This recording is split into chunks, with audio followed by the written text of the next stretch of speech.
June 8, 1917 dawned like any other day for the 415 men descending into the Granite Mountain and Speculator mines in Butte, Montana.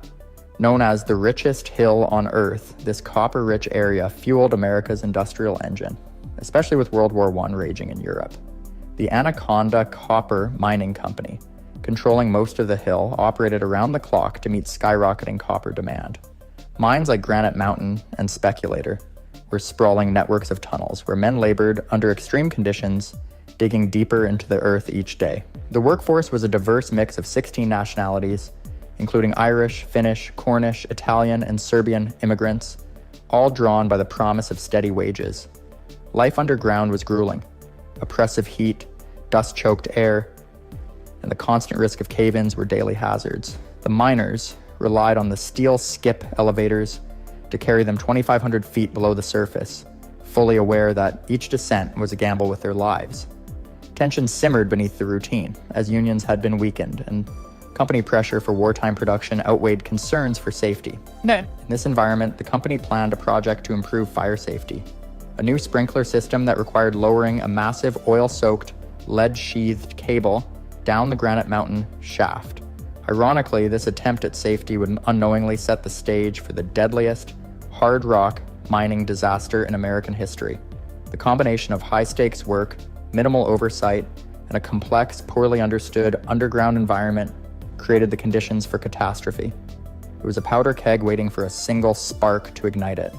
The safety project that was meant to protect the miners became the trigger for disaster. The massive 5-inch thick electric cable designed to power the new sprinkler system was being carefully lowered down the Granite Mountain shaft late on June 8, 1917. The cable, insulated with oil-soaked paper and wrapped in a lead sheath, slipped and fell nearly half a mile, landing in a tangled wreck at the 2,500-foot level. The fall tore the lead sheathing, exposing the highly flammable insulation inside. Assistant Foreman Ernest Sulau and a shift boss descended to inspect the damage, carrying standard carbide lamps, which produced open flames using acetylene gas.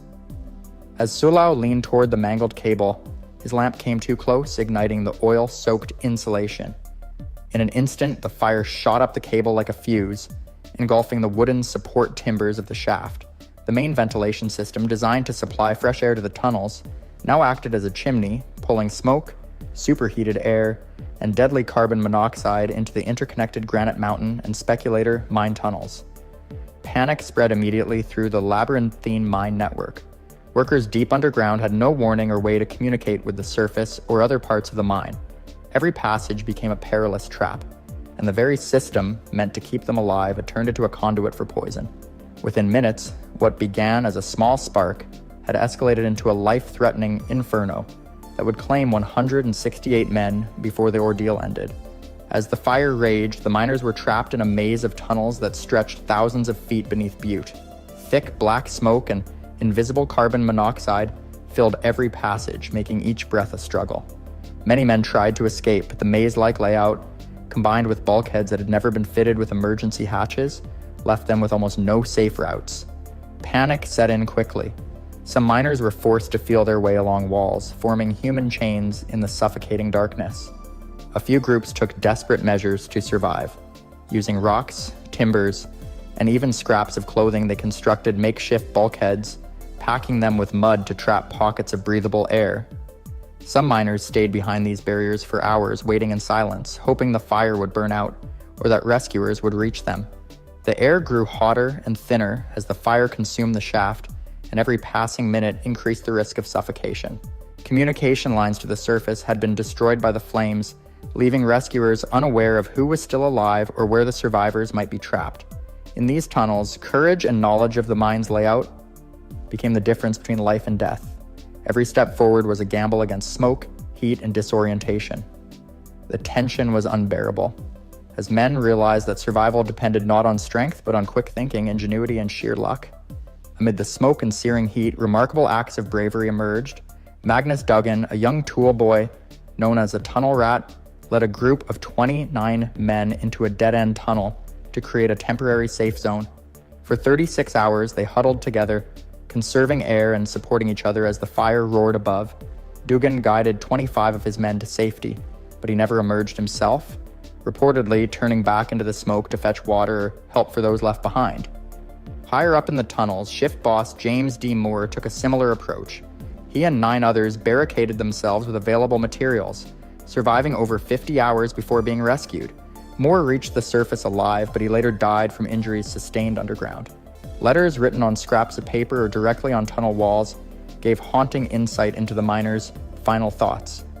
One miner scribbled, "All alive but air getting bad, one small piece of candle left, think it is all off." These messages remain a testament to human resilience in the face of overwhelming peril.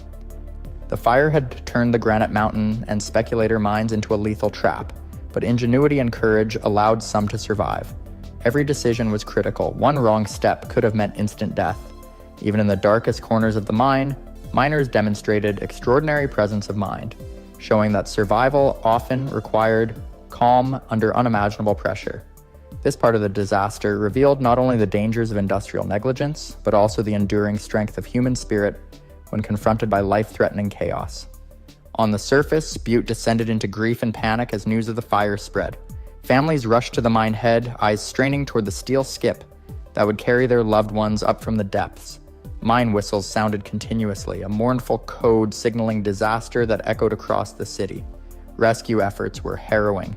One early attempt sent a cage carrying 2 men directly into the flames, killing them instantly. Firefighters battled the blaze for 5 days before gaining any real control, while recovery operations stretched over 8 grueling days. Amid the destruction, a few miraculous survivals emerged from barricaded groups like those led by Magnus Dugan and James D. Moore. Sadly, for every man who escaped, dozens were found lifeless, suffocated by toxic fumes rather than burned. Rescuers discovered the bodies of 168 miners, most in tunnels or behind improvised bulkheads, a stark reminder of how quickly disaster had overtaken the underground labyrinth. The scene above and below ground revealed the human cost of industrial negligence. The city mourned, but the tragedy also sparked a reckoning. Workers and unions demanded accountability and safer conditions.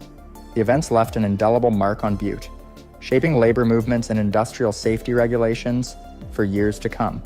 The Granite Mountain speculator disaster transformed Butte forever. Public outrage over the deaths of 168 men sparked strikes and the formation of the new Metal Mine Workers Union, demanding safer working conditions and fair treatment.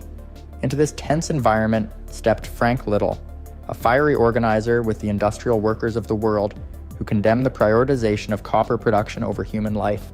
His speeches galvanized miners, but also made him a target. On August 1st, 1917, less than 2 months after the disaster, Little was abducted by masked men from his boarding house. He was lynched on a railroad trestle outside of Butte, and a note pinned into his body warned others, "First and last warning." Despite an investigation, the killers were never caught, underscoring the danger faced by labor activists at the time. Meanwhile, the company, claiming wartime necessity, persuaded the federal government to send in troops, imposed martial law, and forced striking miners back to work with few of their demands met. The disaster left a scar on Butte that remains visible today. The Granite Mountain Speculator Mine Memorial honors the men who perished, with plaques listing the names of all 168 victims and flags representing the 16 nationalities of the miners. Recordings of their last letters, written in the darkness of the tunnels, preserve the voices of those who faced death with courage. The tragedy became a somber lesson in industrial safety, workers' rights, and the human cost of progress, ensuring that the men who went to work that June night would never be forgotten. The Italian front during World War I was a place of brutal struggle, where soldiers fought not only against enemy forces, but also against the unforgiving elements of nature. One of the most dangerous and unexpected enemies in the Alps was the snow. In the winter of 1916, the snowstorms in the Dolomite Mountains created deadly conditions for the soldiers stationed there. As the cold winter deepened, the snow began to pile up at alarming rates. By the beginning of December, snowdrifts in the region reached up to 10 feet, blocking roads, cutting off supply lines, and making movement nearly impossible. The Italian and Austro-Hungarian armies were both entrenched in these mountains, locked in a desperate struggle, where both sides faced not only gunfire but also the crushing weight of the snow and ice. The men in these remote mountain positions were ill-equipped to handle such extreme cold. Most soldiers wore clothing that offered little protection against frostbite and hypothermia, leaving them vulnerable to the bitter chill that could freeze their bodies in an instant. It wasn't just the soldiers who suffered. Civilians living in the foothills of the mountains were equally at risk. Whole villages were isolated, cut off by snow-blocked roads with no access to medical care or food supplies. The conditions were so harsh that soldiers sometimes froze to death in their foxholes, unable to protect themselves from the cold. Others were left stranded for days without proper supplies, as heavy snowfalls blocked any attempts to bring in more resources. The isolation was not just physical, but psychological as well. These men were stuck in an environment that seemed to work against them at every turn. Every moment of every day felt like a struggle for survival. In the middle of these harsh conditions, a deadly force was quietly building up in the snow-packed mountains. The Dolomites, with their steep slopes and unpredictable weather, were a ticking time bomb waiting to explode. The snow had been accumulating for weeks, and with each new storm, the snowpacks became more unstable. With temperatures fluctuating wildly between freezing cold and brief thaws, the conditions were perfect for an avalanche. Avalanches were nothing new in the mountains, but no one could have anticipated the scale of destruction that would be unleashed on December 13th of 1916. It's not entirely clear why or how the avalanches happened that day, but many factors contributed. Some reports suggest that the snowpacks had been weakened by shelling. Both sides were so desperate to bury their enemies that they may have fired shells at the snow in an attempt to trigger an avalanche, though no one can say for certain how much this contributed to the event. What is known is that the avalanches came suddenly, without warning, and with terrifying force. The day of the avalanches has since been remembered as White Friday, despite the fact that it took place on a Wednesday. The term was coined because the disaster was so horrific that it became a day marked in history. For those who lived through it, however, the memory of that day was forever tied to chaos, fear, and unimaginable loss. As we will see, the scale of destruction that followed was unlike anything the soldiers had prepared for, but the full extent of the tragedy would not become clear until much later. The soldiers and civilians trapped in the avalanche's path were left to deal with the aftermath in ways that few had ever experienced before. As the morning of December 13th, 1916 dawned over the Dolomites, no one could have predicted the disaster that was about to strike. The soldiers stationed in the mountain barracks had grown used to the harsh conditions, but even they couldn't have been prepared for what nature was about to unleash. The Austro-Hungarian barracks on Mount Marmolada, one of the most significant targets during the conflict, sat at nearly 11,000 feet above sea level. Built in the summer of 1916, the barracks had been strategically placed atop the Grand Pose summit, out of reach from high-angle mortar fire and in a location that seemed secure from attack. But despite the location's strategic advantages, the barracks were vulnerable to something far more deadly than the enemy artillery: avalanches. The snow, which had been accumulating for weeks, had reached dangerous depths. In the days leading up to the avalanche, the weather had been erratic.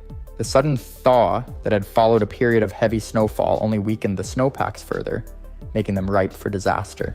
While the soldiers were preoccupied with the ongoing war and the cold, they weren't aware that the snow was on the verge of collapse.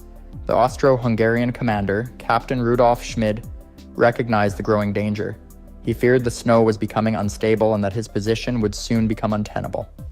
On December 9th, Captain Schmid sent a request to his superior, Field Marshal Lieutenant Ludwig Geuginger, asking to vacate the barracks before disaster struck. However, his request was denied and his unit was left in place. It wasn't just the soldiers in the Austro-Hungarian barracks who were at risk. The Italian divisions positioned in the mountains were equally vulnerable. While the Austro-Hungarians had made some attempts to prepare for the worst, the Italians had no such plans in place. Their soldiers were spread out along the peaks and valleys, unaware that the snow in the higher altitudes was becoming a ticking time bomb. As the day wore on, the conditions in the mountains only worsened. Heavy snow continued to fall, and by the time the sun began to set, the unstable snowpack on Mount Marmolada was on the verge of collapse. The soldiers, who had been working in freezing temperatures for days on end, now faced the full force of nature's wrath. What they didn't know was that the avalanche was only moments away. When the avalanche finally hit, it came down with an overwhelming force. It swept across the mountainside, overwhelming everything in its path. The snow came crashing down so violently that it seemed like the entire mountain was shaking. The barracks on Mount Marmolada were directly in the path of the avalanche, and within moments, the entire structure was buried beneath tons of snow. The force of the avalanche was so strong that it not only buried the barracks, but also destroyed everything around it. The soldiers who had been stationed there had no chance to escape. The avalanche didn't stop there. In fact, it was just the first of several that would strike on that fateful day. The snow continued to fall, and avalanches triggered by the unstable snowpack would hit other areas, including Italian positions and other Austro-Hungarian sites. The destruction was catastrophic, with hundreds of men buried alive beneath the snow. The impact was immediate and devastating. The soldiers, caught off guard by the avalanche's power, struggled to dig their comrades out from beneath the snow, but time was against them. The snow was too deep and the wreckage too vast. By the end of the day, the full scale of the tragedy had begun to reveal itself. Hundreds of soldiers had been killed or trapped, and the avalanche's impact had spread far beyond Mount Marmolada. The snow, which had once seemed like a silent enemy, had become a violent and unrelenting force, taking the lives of thousands. The death toll was not fully realized in the immediate aftermath, but estimates suggest that the total number of casualties, including those who died in subsequent avalanches, may have been in the thousands. For those who survived, the sense of chaos and terror was overwhelming. They were left to dig through the snow, searching for any sign of life among the wreckage. As the survivors tried to recover from the disaster, the snowstorms continued, making any rescue efforts almost impossible. And while the snow continued to fall, the true scale of the disaster began to sink in. The avalanche that had struck on December 13th was one of the worst in history, marking a devastating chapter in the story of the Italian front during World War I. But for those trapped in the mountains, the battle for survival had just begun. The aftermath of the White Friday Avalanches was nothing short of horrific. As December 13th, 1916 drew to a close, the full extent of the devastation slowly began to emerge. What had started as an ordinary winter's day on the Italian front quickly escalated into one of the deadliest natural disasters in history. In the wake of the avalanches, the landscape had been completely transformed. The once pristine mountains of the Dolomites were now a chaotic, treacherous sight. The snow had buried everything in its path, buildings, equipment, and men, leaving the soldiers and civilians trapped under tons of snow and debris. Entire units had been wiped out, and those who survived found themselves in an unimaginable situation. The search for survivors was a desperate and grueling task. Rescue operations were nearly impossible in the immediate aftermath. The snow was too deep, the conditions too dangerous, and the cold too intense. Those who survived the initial wave of avalanches were left to dig through the snow, searching for any signs of life among the wreckage. But with no tools and limited resources, the chances of finding anyone alive seemed slim. The soldiers who had been stationed at the barracks on Mount Marmolada had no time to prepare. They were buried under snow so quickly that many didn't even have the chance to flee. Even for those who managed to survive the initial avalanche, the struggle for life had only just begun. The freezing temperatures and lack of supplies made survival increasingly difficult as the hours passed. Hypothermia set in quickly, and many soldiers, trapped under the snow, slowly succumbed to the cold. It wasn't just the soldiers in the immediate vicinity of Mount Marmolada who were affected. Other Italian and Austro-Hungarian positions further down the front were also struck by avalanches on the same day. As the snow swept down the mountainsides, entire companies were swept away. The devastation was widespread, affecting both sides of the conflict. The chaos was compounded by the heavy snowfall and the ongoing risk of additional avalanches. No one was safe from nature's fury. The terror didn't end with the initial avalanche. After the first wave hit, additional avalanches continued to fall throughout the region, catching more men off guard. While some soldiers were able to escape the worst of the disaster, many found themselves trapped under piles of snow, struggling to breathe and find their bearings. They faced the relentless onslaught of snow and ice, each moment feeling like a battle for survival. The snowstorms that had caused the avalanches showed no signs of letting up, and the constant threat of more avalanches loomed over the soldiers. Visibility was reduced to nearly nothing, and in the thick, heavy snow, any attempt at a coordinated rescue was futile. The soldiers who had been caught in the disaster were left to rely on their instincts, digging through the snow with bare hands, hoping to find any sign of life. In addition to the avalanche's physical toll, the emotional strain on the soldiers was immense. They were not only fighting against the elements, but also dealing with the shock of losing comrades. The cries for help could be heard in the distance, but with no way to reach the trapped soldiers in time, the helplessness was overwhelming. For many, the scene was one of total chaos. Soldiers frantically searching for survivors, while others succumbed to the cold and the weight of the snow. The total number of casualties was impossible to determine in the immediate aftermath, as so many soldiers were still missing or buried under the snow. Estimates later placed the death toll at over 2,000 soldiers, with some accounts suggesting that the number could be much higher. Civilian casualties, though fewer, also added to the tragedy as the avalanches devastated nearby towns and villages. It wasn't just the soldiers who paid the price for nature's fury. The surrounding civilian population also suffered, trapped by the same snowstorm that claimed the soldiers' lives. In the days following the avalanche, the full scale of the disaster continued to unfold. With no clear way to communicate and supplies running low, it became evident that this wasn't just an isolated tragedy. It was a turning point in the war itself. The avalanche had wiped out significant portions of the Austro-Hungarian and Italian forces, forcing both sides to regroup and rethink their strategies. While the avalanches may have been caused by natural forces, the devastation they caused was made worse by the circumstances of the war. The soldiers, already weakened by months of fighting in the harsh winter conditions, were now facing an even more insidious enemy, nature itself. The avalanche, like the war, showed no mercy, and its consequences would ripple through the lives of all who were affected for years to come. The White Friday Avalanches were a stark reminder of the unpredictability of nature and the power it holds over the course of human history. While the soldiers on the front lines fought bravely against the enemy, they could not have predicted that nature itself would be their greatest adversary. For those who lived through the avalanche, the memories of that terrible day would haunt them for the rest of their lives. And for the families of the soldiers who perished, the pain of loss would linger, never truly fading. The consequences of the White Friday avalanches weren't just felt in the immediate aftermath, but stretched on for weeks, months, and even years. The scale of the disaster left deep scars, both physical and emotional, on the soldiers, civilians, and the wider region. The destruction of entire military units and the loss of so many lives served as a grim reminder of how nature can reshape the course of history, especially in the midst of war. In the aftermath of December 13th, 1916, both the Italian and Austro-Hungarian forces had to reevaluate their positions. Entire divisions had been wiped out in the avalanches, and the war effort was severely impacted. The men who survived found themselves not only grappling with the loss of comrades, but also trying to make sense of how such a catastrophe could occur. The snow, which had been a silent and ever-present force in the mountains, had suddenly become a terrifying enemy. The surviving soldiers were forced to deal with the physical toll of the avalanche. Many had been trapped under tons of snow for hours, some even longer, before they were rescued.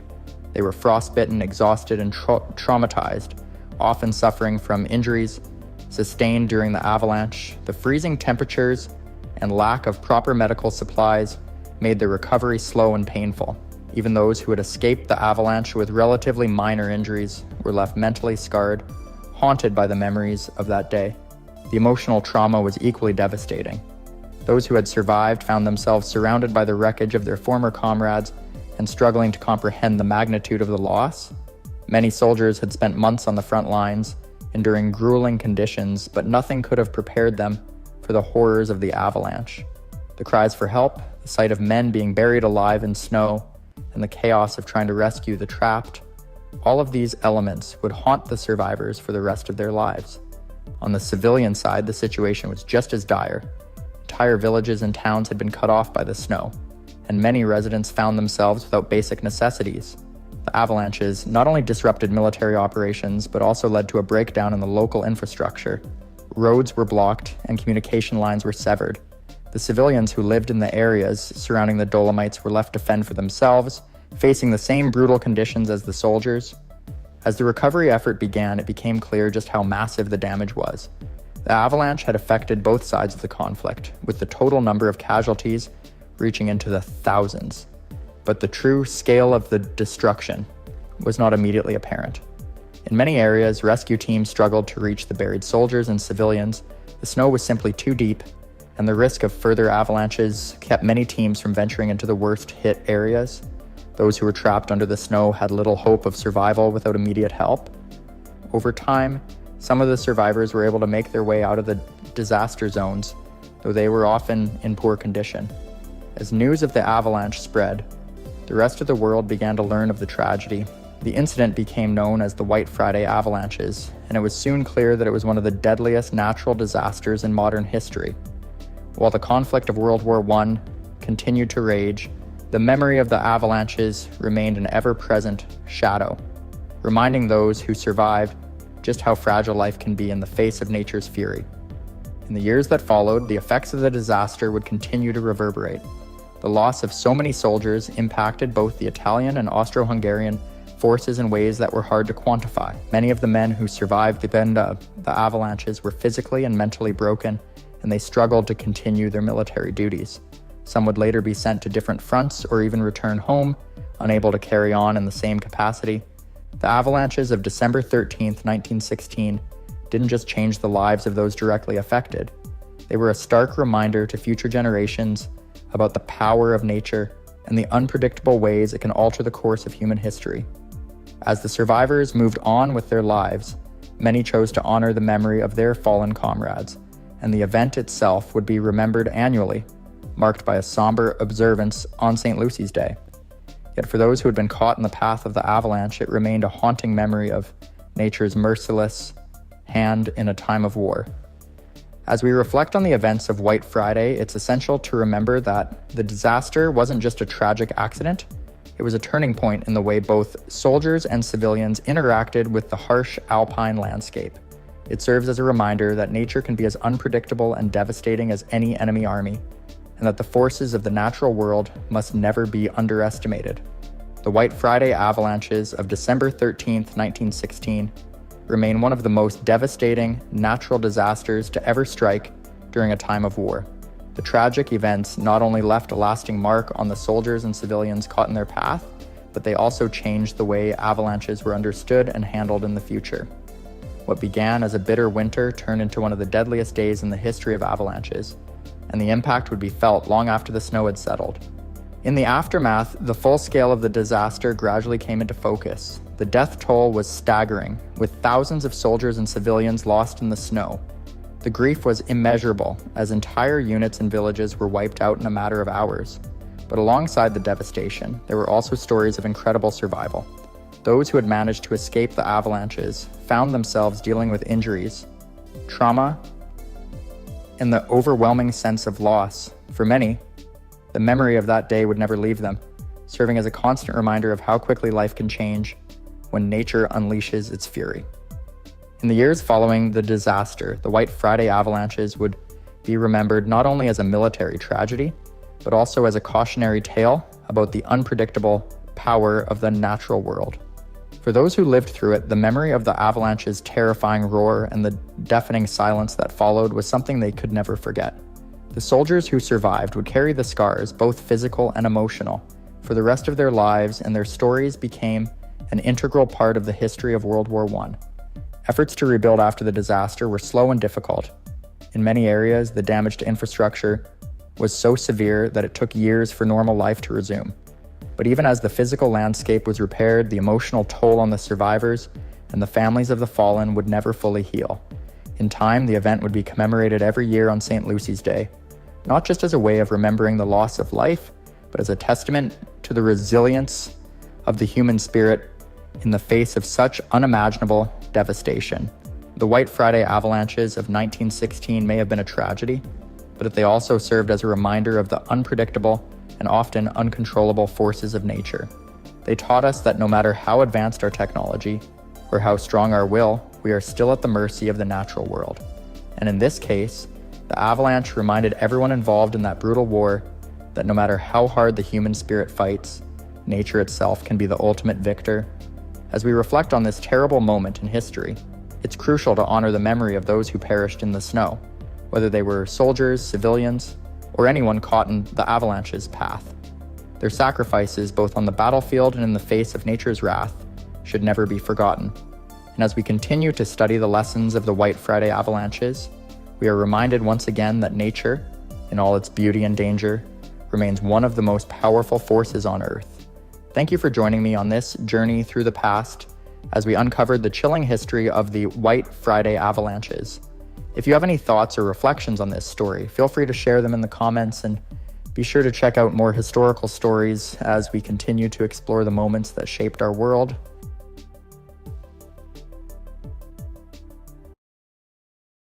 August 20th, 1910 didn't appear out of nowhere. The stage for one of the worst fires in American history had been set months before. The winter of 1909 had been unusually mild, melting snow early and leaving the northern Rockies, stretching across Idaho, Montana, and Washington, unusually dry. By spring, rivers that normally swelled with snowmelt were reduced to trickles, and by June, the forests were tinder dry. Lightning from dry thunderstorms ignited hundreds of small fires, while sparks from trains, campfires, and logging operations added countless more. The United States Forest Service, created just 5 years earlier in 1905, was still a fledgling organization.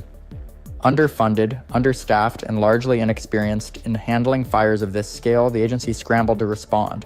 Recruitment posters called for men who could ride for days, fight fires, and survive in the wilderness without losing their heads, a job for the toughest of men. By mid-August, estimates suggest between 1,000 and 3,000 separate fires were smoldering across the region, creating a patchwork of danger too vast for any single team to contain. Smoke thickened the air, the sun glowed dim and red through the haze, and the mountains seemed to hold their breath, waiting for disaster to strike. President William Howard Taft even sent 4,000 soldiers to help combat the flames, but it was like trying to put out an ocean with a bucket. The summer of 1910 was a perfect storm of human activity, extreme dryness, and natural lightning strikes. The forests of the northern Rockies were primed, waiting for the spark that would ignite one of the deadliest wildfires in United States history. Saturday, August 20th, 1910 brought the disaster that everyone had feared but could not stop. A powerful cold front swept into the northern Rockies, but instead of rain, it brought hurricane-force winds with gusts over 70 miles per hour. These winds turned the thousands of small fires into a single, unstoppable inferno, later known as the Big Blow-Up. Flames flattened and raced across the forest floor, while massive trees were uprooted and tossed like matchsticks. The fire created its own weather, sending superheated air, spiraling and launching embers miles ahead, igniting new fires that trapped entire crews in seconds. The roar of the firestorm was described by survivors as a sound like 1,000 freight trains, drowning out all thought. Firefighters were caught in a desperate race for survival, with the flames moving faster than a galloping horse. One of the deadliest moments occurred at Setzer Creek, where 28 men in a firefighting crew were overrun and killed in the chaos. Passenger trains scrambled to evacuate towns in the path of the fire. One train carrying 1,000 residents of Avery, Idaho, raced over a bridge surrounded by flames, barely reaching safety through a nearby tunnel. Amid the chaos, Forest Ranger Ed Pulaski became a symbol of courage. Leading 44 men who were trapped in the inferno, he guided them to an old mine shaft. As the fire raged over the entrance, Pulaski used his revolver and quick thinking to maintain order, ensuring that 40 of the 45 men survived. His actions demonstrated extraordinary bravery in a firestorm that moved faster than any human could run, saving lives that would otherwise have been lost in the blaze. After 2 days of relentless destruction, rain finally arrived on August 23, 1910, bringing the inferno to an end. The devastation was staggering. At least 87 people had perished, 78 of them firefighters, and over 3 million acres of forest were incinerated, an area larger than the state of Connecticut. Entire towns had been wiped from the map, and the economic loss, adjusted for today's value, would exceed $1 billion. The smoke traveled thousands of kilometers, darkening skies as far away as New England and leaving soot on ice in Greenland. The fire's impact went far beyond immediate destruction. It transformed the United States Forest Service, proving the necessity of a professional and well-funded firefighting organization. Public attention turned to the heroism of men like Ed Pulaski, and Congress responded by doubling the Forest Service budget. A century-long policy of aggressive fire suppression began, creating a network of lookout towers, access roads, and elite firefighting teams, including the introduction of smoke jumpers in later decades. Yet this policy had unintended consequences. By suppressing natural low-intensity fires for decades, forests became unnaturally dense, allowing dead wood and underbrush to accumulate. This fuel buildup made future fires even more destructive, setting the stage for modern megafires. Smokey Bear, created in 1944, embodied the philosophy of total fire prevention, spreading a message that shaped American attitudes toward forest management for generations. The Great Fire of 1910 was more than a disaster, it was a turning point. It highlighted the raw power of nature and the limits of human control, while forcing a nation to rethink its approach to forest safety, preparedness, and firefighting. The Great Fire of 1910 was a crucible that reshaped both the landscape and the nation's approach to wildfire. In its aftermath, survivors, officials, and communities faced years of rebuilding. Entire towns had been destroyed, and the northern Rockies forests were left scarred and vulnerable. Recovery was slow, with displaced families forced to find new livelihoods, while the U.S. Forest Service struggled to restore the burned areas and prevent soil erosion. The fire also cemented Ed Pulaski's legacy.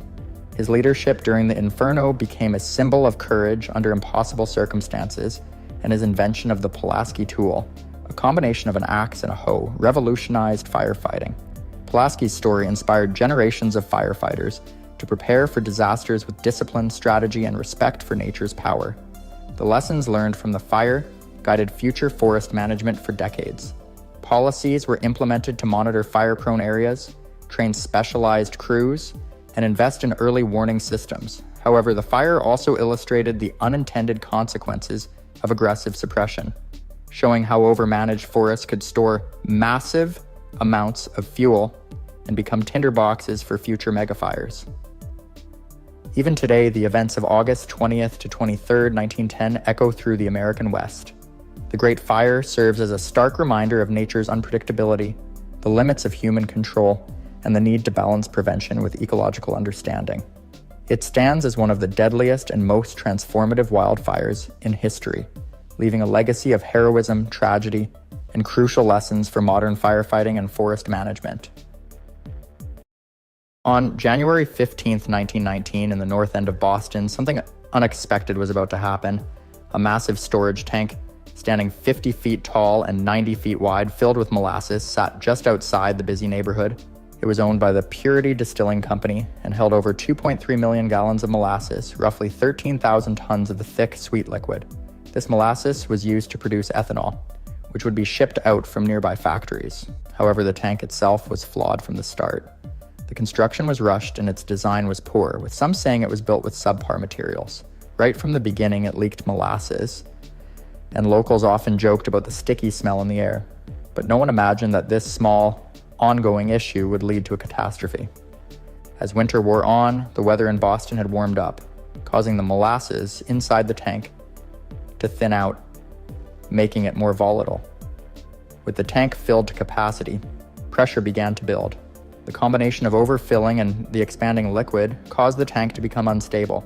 The molasses was no longer just a sweet, harmless substance. It was now a ticking time bomb, ready to explode, and that explosion would be unlike anything the city could prepare for. On the afternoon of January 15th, 1919, Boston's North End became the scene of unimaginable chaos. At around 12:30 p.m., without warning, the massive molasses tank that had stood in the area for months suddenly gave way. The steel walls of the tank burst open with a deafening roar, sending a wall of thick, brown liquid surging out at a terrifying speed. The molasses moved with the force of a flash flood, racing through the streets at an estimated speed of 35 miles per hour. The wave of molasses, as much as 15 feet high in places, swept through the narrow streets, overwhelming everything in its path. The streets, once bustling with life, became a slippery, sticky mess. Buildings were battered by the sheer force of the wave, while cars and horses were quickly trapped in the thick molasses. The flood struck with such speed and power that many didn't have time to react. As the molasses continued to surge through the neighborhood, it trapped people and debris alike. Several homes, warehouses, and even train tracks were engulfed. People who were unfortunate enough to be caught in the path of the flood were swept off their feet, often unable to escape the overwhelming tide. The liquid, dense and heavy, trapped victims under its weight, making it difficult for anyone to get free. As chaos unfolded, cries for help echoed through the streets, but the molasses made rescue efforts incredibly difficult. Emergency responders and bystanders struggled to wade through the thick sludge, which was as sticky as it was dangerous. People who had been swept into the flood found themselves unable to move or breathe, unable to get free from the sticky grip of the molasses that held them fast. The scene was both terrifying and surreal, as the usually peaceful neighborhood was now in the grip of an unstoppable disaster. Once the molasses flood subsided, the full extent of the devastation began to unfold. The north end of Boston was left in ruins with wrecked buildings, overturned cars, and streets coated in a sticky, brown residue. The air was thick with the smell of molasses, which clung to everything it touched. The cleanup efforts would take weeks, but the impact of the disaster was far more than just physical. By the time the molasses flood had receded, a tragic toll had been taken. 21 people had lost their lives and over 70 others were injured. The victims came from all walks of life, from children playing in the streets to workers who had been near the tank when it collapsed. In the days that followed, the city was left to reckon with the loss of life, the destruction, and the trauma that would linger long after the molasses had been cleaned up. As the city began to recover from the chaos, the investigation into the cause of the disaster quickly became a matter of great urgency. The cause of the explosion was initially unclear, and authorities scrambled to understand how such a catastrophic event could have occurred.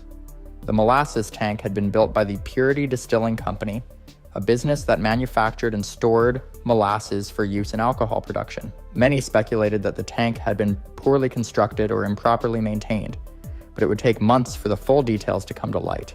The first clue came when investigators found that the tank had been under immense pressure. The molasses inside the tank had fermented over time, which increased the pressure on the walls of the tank. This pressure likely contributed to the eventual rupture. However, the tank's design also came under scrutiny. It was revealed that the tank had been built with low-quality materials and had shown signs of weakness for months leading up to the disaster. The company had failed to take proper precautions to address these issues, even after the tank had exhibited signs of leaking. By the spring of 1919, the investigation led to a lawsuit filed against the Purity Distilling Company by the victims and their families. The case would eventually uncover not just a failure in engineering, but also a failure in oversight and accountability. The company's lack of concern for safety, as well as the poor construction of the tank, were deemed significant factors in the disaster. The legal battle would drag on for years, but the flood of molasses left an indelible mark on the city of Boston and its people, serving as a painful reminder of the deadly consequences of negligence. While the immediate aftermath of the molasses flood in Boston was filled with cleanup efforts and legal battles, the disaster left a long-lasting impact on the city and the surrounding community. The flood was not just a moment of chaos, but a turning point in how industrial safety and urban infrastructure would be approached moving forward. In the years that followed, Boston would make significant changes to both its building codes and its regulations regarding industrial facilities. The city's authorities, faced with public outrage and widespread fear, worked to ensure that such a tragedy would never happen again. The disaster brought into sharp focus the dangers of poorly constructed industrial structures in densely populated areas, especially those handling volatile materials. One of the major reforms that arose from the molasses flood was the increased scrutiny of industrial tanks and storage facilities. Prior to the flood, there were very few regulations governing the construction and maintenance of large storage tanks, particularly those used for the storage of liquids. After the disaster, the city enacted stricter guidelines for tank construction, including more rigorous inspections and higher safety standards. This was one of the first major steps in a larger movement toward industrial regulation that would continue to evolve throughout the 20th century. The impact of the flood was not just felt in Boston's legal and regulatory systems, but also in its culture. The molasses flood became a symbol of the dangers of unchecked industrial growth. The disaster was a stark reminder of how progress and development, if not carefully managed, could lead to devastating consequences. In many ways, the molasses flood was a wake-up call for other cities across the United States and around the world, highlighting the need for better planning, oversight, and accountability in industrial ventures. Additionally, the memory of the molasses flood lingered in the collective consciousness of Boston residents. Many still remembered the eerie, sickly sweet smell that lingered in the air for weeks after the event. The flood was also a focal point for discussions about urban safety, as it was clear that cities needed to prioritize the safety of their residents as they continued to grow and industrialize. The flood would be remembered not just for its immediate tragedy, but for its role in shaping the future of urban planning and industrial regulation. The Purity Distilling Company, responsible for the tank, would eventually be absorbed by the American Molasses Company, which faced ongoing scrutiny in the wake of the disaster. Although the company never fully recovered its reputation, the incident left an indelible mark on the history of industrial accidents in the United States. The The tragedy of the Molasses Flood would be remembered as one of the strangest and most devastating industrial disasters in American history, reminding future generations of the importance of safety and responsibility in industrial design. The Boston Molasses Flood of 1917 may have been a forgotten disaster for many years, but its effects continue to echo throughout history. As one of the most unusual and deadly industrial accidents in American history, the tragedy captured the imagination of people everywhere. Over time, the memory of the disaster faded from public consciousness, but it left behind lasting lessons on the importance of safety in industrial design, urban planning, and regulatory oversight. In the years following the disaster, legal actions were taken against the companies involved, though many of the victims' families faced years of legal battles and little to no compensation. The outcome of these cases varied, but the publicity surrounding the flood helped shape the future of industrial regulation in the United States. The government, as well as businesses, recognized the need for increased safety measures and better oversight in the face of rapid industrial growth. The site of the disaster, which had once been a bustling industrial area, would later be redeveloped. Over time, it became home to various residential and commercial buildings. The Molasses Flood's exact location is now near the site of what is today known as the North End of Boston. The tragic events of that day may be distant in the past, but they remain an integral part of the city's history, symbolizing both the dangers of industrial negligence and the strength of a community in the face of adversity. Although many people associate the flood with its shocking and grotesque details, molasses coating streets and buildings, the sickening smell, the loss of lives, its legacy is not solely defined by the immediate horror. The Molasses Flood helped spark a broader movement towards stronger industrial safety laws, especially in the years following the flood. The public's outrage played a key role in demanding change and pushed forward the evolution of workplace safety, labor rights, and environmental protections. To this day, the Molasses Flood is often cited as an example of what can go wrong when regulatory systems fail to anticipate the dangers of industrial operations.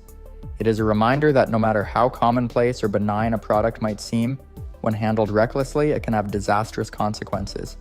Though the flood is long over, the lessons learned from it continue to guide policy, law, and industrial safety standards to this day. The Molasses Flood, while an almost surreal and tragic event, stands as a reminder of how powerful and dangerous human innovation can be when safety is neglected.